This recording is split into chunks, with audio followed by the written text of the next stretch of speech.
Hello বন্ধুরা, talking dolls চ্যানেলে নতুন ভিডিওতে তোমাদের সকলকে স্বাগত। তো আজকে সবাই তো আবির মেখে একেবারে দেখতেই পাচ্ছ ভূত হয়ে গেছে, সবাই মিলে আবির খেলছে। তো কে কেমন করে আবির খেললো, কি কি করলো দেখতে হলে অবশ্যই স্কিপ না করে সম্পূর্ণ ভিডিওটি দেখতে হবে। রাজেশ আর মাধব তো একেবারে হোলির জন্য চারিদিক সাজাতে গোজাতে ব্যস্ত হয়ে পড়েছে। এদিকে ওরা সাজাচ্ছে, তো সাজাতে সাজাতে কি বলছে একটু শুনে নি। রাজেশ, এদিকে একটু একটু একটু জোরে জোরে টান করো, একটু টান করো। এদিকে রাজেশ বলতে থাকলো, হ্যাঁ হ্যাঁ আমি ধরেছি, তুমি আরেকটু ধরো, এই তো প্রায় ফিনিশিং হয়ে এসছে। এদিকে রীনা দেবী একটা লাল রঙের আবির নিয়ে চলে এসছে হোলি খেলতে। এবার মাধবকে জিজ্ঞাসা করলো, কি রে মাধব, তোদের সাজানো গোছানো সব হয়েছে? হ্যাঁ মা, আমাদের সব প্রায় হয়েই গেছে, তোমরা সব আসছো না কেন? এই তো আমি তোর পান্তা ঠাকুমাকে একটু আবির ছোঁয়াতে গিয়েছিলাম, আর বাচ্চারা সব আসছে সাজুগুজু করে। আচ্ছা আমি আবিরটা রেখে আসছি। রীনা দেবী আবিরটা রাখতে চলে গেল। রাজেশ বাবা, তোমার মারা তো এখনো এলো না, ওনারা কখন বার হবে? তুমি চলে এসছো, ওনারা তো এখনো আসেনি। এদিকে তো প্রায় সকাল 7টা বেজে যাচ্ছে, বাচ্চারাও সব চলে আসছে। শেলি আসলো না, এলিনা আসলো না। এই তো আন্টি এক্ষুনি চলে আসবে, আমি যখন বেরিয়েছিলাম ওরা সব উঠে পড়েছিল, রেডি হচ্ছে। তোমার ঠাকুমা আসবে তো? না না, ঠাকুমা আর আসবে না, ঠাকুমা বয়স হয়ে গেছে তো, উনি ঠিকঠাক আর চলাফেরাটা ঠিক করতে পারে না। আচ্ছা ঠিক আছে। ওই তো, ওরে বাপরে, বাচ্চারা তো সব চলে এসছে। আয় আয় আয়, তোরা আয়। কাকিমা কাকিমা, তোমাদের সাজানো গোছানো হয়ে গেছে? ও বাবা কি সুন্দর সাজিয়েছে। এই পুজো চল চল চল, ওইদিকে চল, আমরা দেখি কি সুন্দর সাজিয়েছে। ও মনে দিতে বনে দিতে চন্দনে দিতে, তোমরা তাড়াতাড়ি এসো বলে বাচ্চারা দৌড়াতে দৌড়াতে রংবাড়িটার দিকে চলে গেল। এদিকে রাজেশের মা, এলিনা, শেলি সবাই চলে এসছে। রীনা দেবী ওনাদেরকে ওয়েলকাম করলো। আরে দিদি আসুন আসুন আসুন, এত দেরি করলেন কেন? আর বলবেন না, এই বাড়িতে বয়স্ক মানুষ আছে, ওনার পায়ে একটু আবির ছোঁয়ালাম, তারপর তো আসবো। ও বাবা, এটা এলিনা তো, খুব সুন্দর দেখতে লাগছে। বাহ বাহ, খুব ভালো হয়েছে গো, তোমার আজকে প্রথম হোলি, দেখো তোমার খুব ভালো লাগবে। ও মাই গড, আমার ভাবতেই কেমন হচ্ছে, এত কালার্স এইসব। প্লিজ কেউ আমার গায়ে যেন রং দেবে না। আরে শেলি দিদি, তুমি বারবার কেন বলছো এরকম, রং দেবে না রং দেবে না? আরে খেলেই দেখো না, খুব মজা হবে। তোমরা ওখানে দাঁড়াও, আমি আবিরের কাছে গেলাম। কে? মাধব তো এলিনার দিকে ড্যাব ড্যাব করে তাকিয়ে আছে আর মনে মনে ভাবছে, ওয়াও দারুণ লাগছে আজকে বিদেশি রানীকে, একেবারে পরীর মতো লাগছে। আমি আজকে এলিনাকে প্রথম রংটা আমিই মাখাবো। হাহা, দারুণ দারুণ, একেবারে চোখ ফেরানো যাচ্ছে না।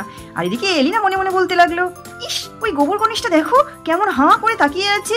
এই গ্রামের ধ্যাধেরে গোবর গণেশটা না সবসময় আমার দিকে যেন কেমন করে তাকিয়ে থাকে। বলে এলিনা ওইদিকে ঘুরে হাঁটতে হাঁটতে চলে গেল। ও মাই গড, আজকে আমি এত সুন্দর করে সেজেছি, এত সুন্দর কস্টিউম পরেছি, রাজেশ আমার দিক থেকে চোখ সরাতেই পারবে না। আর ওই গেও মধুটা ও দেবে আমার টক্কর, হতেই পারে না। দেখি সে গেওটা তো এখনো আসছেই না, কই দেখতে পাচ্ছি না তো। দিকে সবাই তো চলে এসেছে। রীনা দেবী বলতে শুরু করে দিল, আরে সবাই তো চলে এসেছি, কিন্তু সে মধুটাকে তো দেখছি না। ও বললো ওর পান্তা ঠাকুমাকে রং আবির ছুঁয়ে তারপর আসবে। কতক্ষণ লাগছে কে জানে বাবা, সবাই অপেক্ষা করছে। ওই মেয়েটার আর হয় না, কালকে রাত থেকে যে কি করছে কে জানে বাবা, দেখলাম সারা রাত জেগে জেগে কুটকুট কুটকুট করে কি যে করছিল কে জানে। এবার আমাদের গল্পের নায়িকা মধু সে তো চলে আসলো। বলে মধু গটগট করে হাঁটতে হাঁটতে আবিরের দিকে চলে এসছে। এদিকে আমাদের রাজেশ বাবু তো মধুর দিকে চোখই সরাতে পারছে না। এদিকে মধু এসে ঘুরে দাঁড়ালো, আর এদিকে রাজেশ বলতে শুরু করে দিল, ও মাই গড, এ তো মনে হচ্ছে একেবারে কোনো পরী নেমে এসছে। ওয়াও দারুণ দারুণ লাগছে, আজকে আমি ওকে আবির মাখিয়ে ভূত করে দেব, এত সুন্দর দেখতে লাগছে। কি জানি বাবা, আমার শ্বাসটা কি আদেও সুন্দর হয়েছে? কি জানি কেমন দেখতে লাগে, আমি ভাবতেই পারছি না। ইস কেমন করে তাকিয়ে আছে দেখো, আমার কেমন লজ্জা করছে, আমি ওর দিকে তাকাতেই পারছি না। যাই হোক, আন্টিদেরকে আবির দিয়ে প্রণামটা করে আসি। এদিকে পুটির মা হন্তদন্ত করে এসে শুরু করে দিল, ও মা তোমাদের আবির খেলা হয়ে গেল নাকি? ও বাবা, আমি দেরি করে ফেললাম। ও গো মধুর মা, তুমি একটু শরবতের ব্যবস্থা করেছো তো? আরে হ্যাঁ হ্যাঁ করেছি। তুমি কত শরবত খাবে? এসো, একেবারে হাড়ি হাড়ি শরবত বানিয়ে রেখেছি। আরে আসো আসো, সবাই মিলে আবির খেলাটা শুরু করে দিই। শুন দিদি, আপনাকে একটু রং দিই, আমরা বড়রা শুরু না করলে বাচ্চারা তো শুরুই করতে পারছে না। বলে রীনা দেবী আর এদিকে সবিতা দেবী দুজনকে রং মাখানোর জন্য হোলি রং আনতে গেল। গিয়ে দুজনে হাতে রং নিয়ে দুজনকে হ্যাপি হোলি জানালো। Happy Holi happy Holi. Happy Holi দিদি, হ্যাপি হোলি বলে দুজন দুজনকে রং মাখাতে শুরু করে দিল। দুজন দুজনকে রং লাগিয়েছে। ওদিকে মধু হাতে করে আবির নিল, নিয়ে ওর শাশুড়ি এবং মায়ের পায়ে ছোঁতে গেল, বলে আবার বলল হ্যাপি হোলি বলে পায়ে আবির ছুঁয়ে দিল দুজনেরই। হ্যাপি হোলি সোনামা, হ্যাপি হোলি বলে দুজনে একটু গলা জড়িয়ে ধরলো।